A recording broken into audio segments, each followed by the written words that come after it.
You know, rinunukin mo na.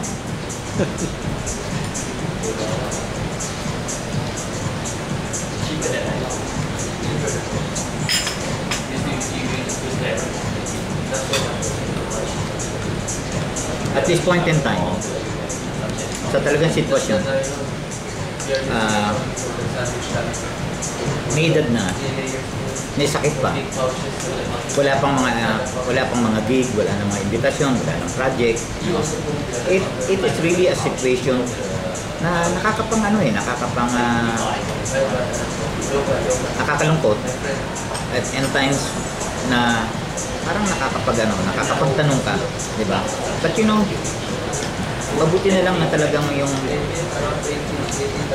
yung Panginoon na kinilala ko, yung Panginoon ko na sinukuan ko ng buhay ko, is really a God na nagbigay sa akin ng napakadaming himala. So hindi ako kayang tinagi ng mga ganito. At ang verse na talagang nagpanatiling sa akin na is in whatever situation I could be or I might be, ang masasabi ko lang, yung maliit na verse na, be still and know that I am God. Kaya hindi ako po pwedeng matinabi. Pangalawa, pag inisip ko, kasi ang theology ko, oo, hindi ako nakatapos, hindi ako pumasok ng Bible school. Pero simple lang ang gospel sa akin eh. Tinignan ko ang buhay ng Panginoon ko na gusto kong sanang maging kagaya. Pero kung hindi man ako magiging kagaya ng Panginoon ko, maging kagaya man lang ako ng kanyang mga tapat na mga apostol, mga disciples. And kung ang pag-uusapan eh yung mga followers ng Panginoon, eh wala naman talaga siyang pinayaman dun eh. Kapag tinignan ko, ayun yung talagang genuine na gospel. Na hindi talaga tayo tinawag ng Panginoon para lahat payamanin. Mayroong mga tinawag sa atin para maging mga martir, may mga tinawag sa atin para pumarap sa mga mabibigat na pagsubok sa buhay na pagtatagumpayan niya para maging mensahe. Parang katulad lang ng mensahe ng Job. Eh, lagi ko naiisip, ang Panginoon mismo napaharap sa kamatayan. Pinagpipray din siya ng brethren na sana wag matuloy, na mabigyan siya ng amnesty. Pinagpipray siya ng brethren, pinagpipray siya ng mga leaders niya, ng mga kasama niya mismo. Pero hindi naman naawat eh, namatay din siya eh. Ngayon, pangalawa, pinsang buo niya si John the Baptist. Si John the Baptist ang unang nilalang na nag-praise and worship sa Panginoon. Tumalon-talon, lubukso-lukso sa loob ng tiyan ni Elizabeth.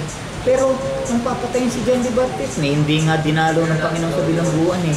Kasi samantalang pwede niya namang wasakin yung pader, palayain si John the Baptist. Pero wala eh.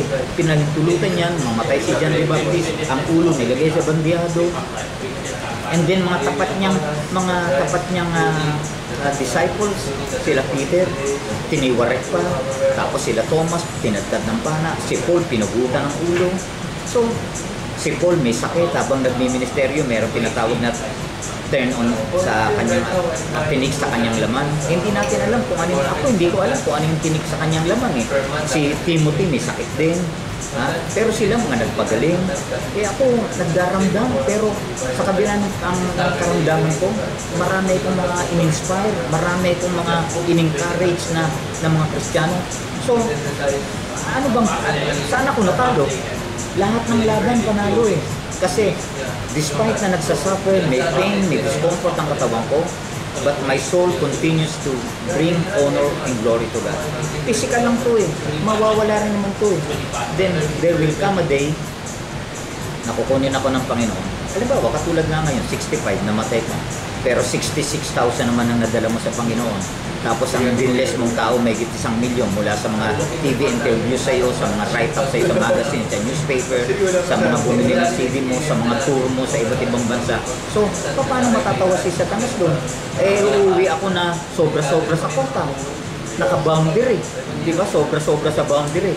Eh, ang nalulungkot ako doon sa mga nag-trying hard, nagtapos ng matataas na kurso sa Biblia, na wala namang mga nadala sa Panginoon. Malulungkot ako doon. Pero sa akin, sa katulad doon na isang simpleng tao, masamang tao na binago ng Diyos, but then eventually, nagbigay ng karangalan sa Panginoon. Ayun lang talagang magwaging ministry.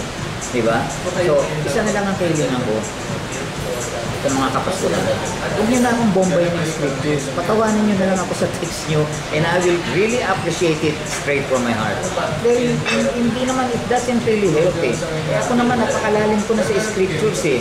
Okay yan bilang reminder. Pero, padala nyo naman ako ng mga personal message para malaman ko naman na talagang kayo ay kasangga ko, mga kaibigan ko, nakasama ko. Huwag naman puro scripture, you can do better than that. Yung talagang puso sa puso, bigyan nyo ako ng encouragement. I-comfort nyo ako, pasayahin nyo ako. Di ba? So, yun lang. Kain mo na ako. Okay.